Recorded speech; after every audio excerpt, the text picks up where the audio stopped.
Right, ladies and gentlemen, we are back. Peep the steering wheel. But anyways, today's a leg day. I went to work. I wasn't supposed to, but they're like, you know, last second, we kind of need someone. We're running on one technician here. But that's that. We're gonna hit legs with Ben. I'm super excited. I'm pumped because we're both back now on strength training. I haven't strength trained in so long that my strength is actually gone. Like the last time I squatted, a back squat was months ago at full strength. And Monday, because today's Wednesday now, Monday I went to do a back squat because that was my heavy day. My max that day was 295. That is, I'm just gonna leave it at that. But hopefully after a squat session, my body's, you know, waking up and like, yo, we kind of need to work again. But yeah, I just stopped by Vitamin Shop because they had a sale going on Celsius. It's buy two get one free. So me being me, I can't say no to caffeine, much less a deal. Okay, so for like $6, I got 3 energy drinks, and that normally would have cost me, I think, maybe $9-ish. I don't know. Okay, all I know is that I grab them, he scans them, I put my card in, and that's that. That's all I know. Yeah, hopefully Ben doesn't pull a Ben on us, because golly, if he pulls a Ben on me, I'm gonna cry. I'm gonna be so upset. I've traded the life of coolness for a caffeine addiction and yeah, this guy's lying, bro.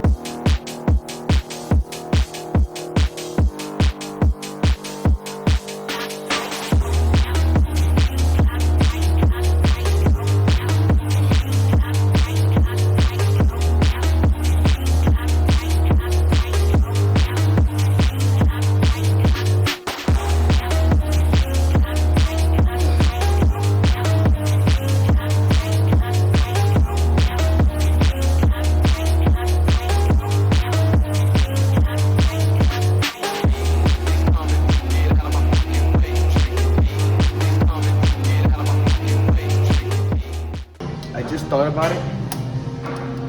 I think the best way to get my strength back is Infinite bulk. no. Eat. Have my carbs a lot closer to my workouts. Having something like rice cakes or rice or potatoes, you know, something small and easy digestible minutes before my workout would be a lot more beneficial because it breaks down faster, it gets to my system faster, and I could use it. Whereas like doing something like,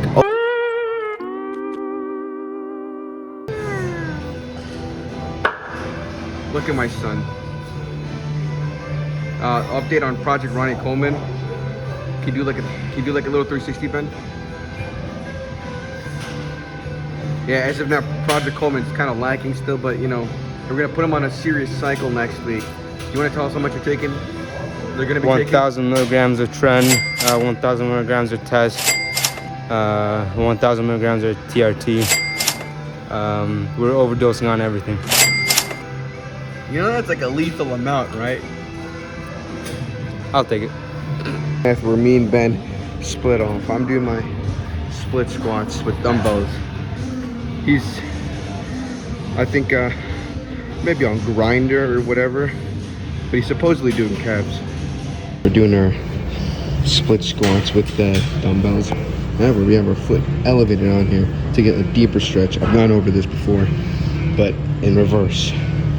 So what I did before was putting both feet elevated with one behind you and then like a platform over here to go deeper. This one, we're just having one foot elevated and falling into it like that. Really good on the quads. Might feel awkward on the knees. All right, change the tire because that last one smelled kind of funky, but forgot to record the rest of it. My bad, guys. However, I will take you on another shopping spree I'm not gonna get a lot though because I already have the majority of it at home. I just need some almond milk and some Greek yogurt, and I think that's it.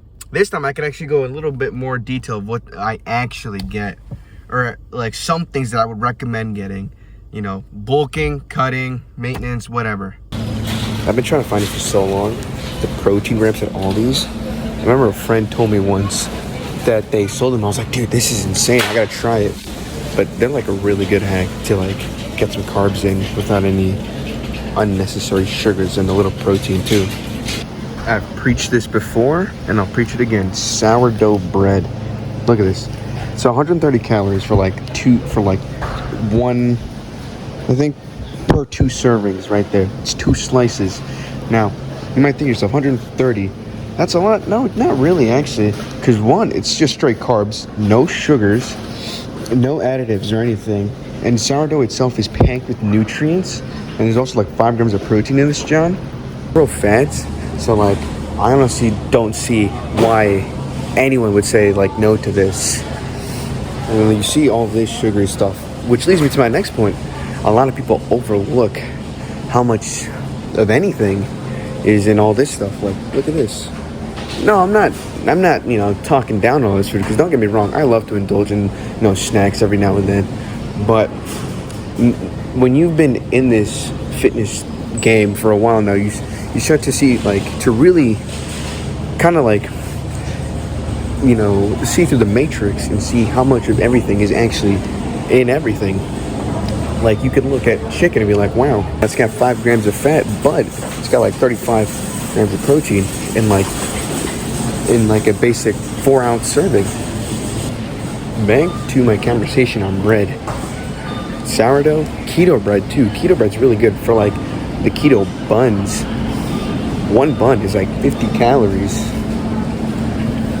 or something like that. Some small amount.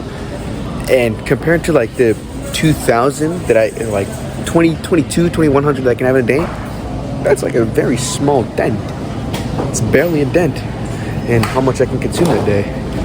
So in the long run, you just want to be mindful of how much of everything you're consuming throughout the day. Like, you can still have your sweets, but just go for like the lower calorie option, you know? Or in most cases, you could just make it your own. Like cookie dough, yeah, I could buy it at the store. But am I gonna feel good about it later? No, I'm gonna have that post-munch clarity and be like, wow, I just kind of broke my diet. And is it gonna send me back a lot? Probably not. But am I gonna feel bad about it? Yeah, because I couldn't, you know, stay disciplined. Why risk that when I could just make my own low-calorie version at home and not feel bad about it afterwards? Another good source of carbs, oats. Oats are really good because they're slow digesting, so you'll stay full for longer compared to if you were to have, like, let's say, you know, cereal first thing in the morning. You're gonna feel full, but then like maybe an hour later, you're gonna want to eat some more. Whereas with oatmeal, I could probably push my meals back maybe like 2 hours, maybe even 3 if I really tried. Also, all these has their own brand of protein. Look at that. For about $19, you can get 30 grams of protein and like 20 servings. That's really good. If you're like on a tight budget, come on, beggars can't be choosers. But even then, you could still choose that. Beans. Believe it or not, I don't like canned beans or refried beans. I would rather like get a bag of dried beans, like fresh, raw, dried beans, and just make them myself. But that might just be the inner Mexican talking. Fats. Now, people, nuts, by the way, nuts are a really good source of fat, and avocado. But a lot of people tend to stay away from fats because we've kind of been taught that fats are bad for you. Realistically, your body needs fats. It just depends what kind of fats you're eating and where you're eating them from. So instead of being afraid of fats, try being a little more knowledgeable and doing research and know what kind of fats you can eat. Coconut oil. Actually, I'm gonna grab some because that's really good to cook with. If you're wondering why coconut oil is really good to cook with, it's because coconut oil. What thermogenesis is in really dumb terms, thermogenesis is the way your body produces heat and burns calories with the energy, provided from the calories you intake. And due to the properties of coconut oil, it induces thermogenesis. But caffeine also induces thermogenesis, which is another fun fact to you. Thermogenesis is a good thing because you burn calories a lot more, which means you can burn through fat a lot faster. In theory, and in very simple terms, there's a lot of more science behind it. But I'm a little hungry, so I don't feel like going into the very specifics of it. But that's a quick lesson for you. I do usually get more stuff, but today was just like a quick restock. I didn't eat anything else. That was just carbs and fats. Proteins, I didn't get much into that, but I can get into it now. My proteins are usually just chicken, beef, tilapia, shrimp, or ham sometimes, but that's like very rare. I've substituted my bacon. I've substituted the pork or like pig bacon for turkey bacon because it's a lot leaner, and obviously that's gonna have less fat. So that's another low calorie or like healthier option you can go with. But when it comes to chicken, I usually just get like the breast or the thigh. Thigh's a lot leaner than the breast, obviously. Beef, it doesn't, honestly, with beef, it doesn't really matter what you get. Like realistically, 90% and leaner is better because there's obviously going to be less fat. But realistically, you could get away with 80, 85, even like 75. I don't know if you could ever find that because I never see it. But you could get away with that because you could just strain the fat out like once you're cooking it. Just save a little more on calories. But at the end of the day, you could get away with any like percentage of beef. It's just your preference whether or not you want to have more fat present or not.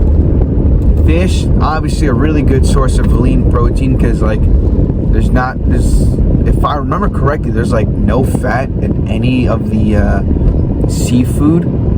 I'm not too sure about carbs. I know sometimes you'll end up getting like a couple carbs, and it's a very insignificant amount. But yeah, once you've been in the fitness game for a long time, like I've been doing this for like 5 years roughly, you kind of start seeing food as numbers rather than consumables. Just food. Like I could go out right now. Let's say we could go to Olive Garden, for example. We could go to Olive Garden. You could put the bowl of chicken Alfredo in front of me. And I'll be like, all right, cool. That chicken, that looks about maybe 2-3 ounces. It's gonna have around 25 to 30 grams of protein maximum. It's gonna have like 3 to 6 grams of fat, no carbs. However, the pasta, from the looks of it, probably used whole milk, butter, and a lot of cheese. So my fat is going to be significantly higher than I want it to. It's probably going to be maybe like 15, 25, maybe high 30s. It depends on how much they give you. Carbs, they're going to be way above 50 grams, that is, because they give you a good amount. Breadsticks, we're not even getting into that. That's a whole lot of carbs. But at the end of the day, it just comes down to being a little more mindful of what you eat throughout the day and what your lifestyle is too. Because if you could be working out 6 days a week, but if you're doing like an office job, for example, you're kind of stationary for a good amount of time. So you're gonna have to do, if you want to cut, you'd have to do a little extra work because your body, it doesn't move around a lot. Whereas if you're doing like, let's say like you're a construction worker, you're gonna have to eat a lot more to be on a bulk, for example, or for on a cut, you'd have to dial down a little bit, or not. That's up to you. But yeah, all these little things tend to add up in our health, and a lot of people overlook them. So it's always good to kind of educate yourself on how your body works and, you know, what it needs. Jesus, that was a yap session and a half right there. I'm not gonna keep you guys here for too long. I'm basically home and I gotta put all this stuff away. But yeah, thank you for listening to my TED Talk, or not. If you didn't, that's okay. Leave a like, subscribe, and remember to always stay hydrated, especially now because we're in the summer. And Jesus Christ, it's hot, really hot. Have safe sets, obviously. Funny enough, I almost died earlier. And blast anabolic steroids.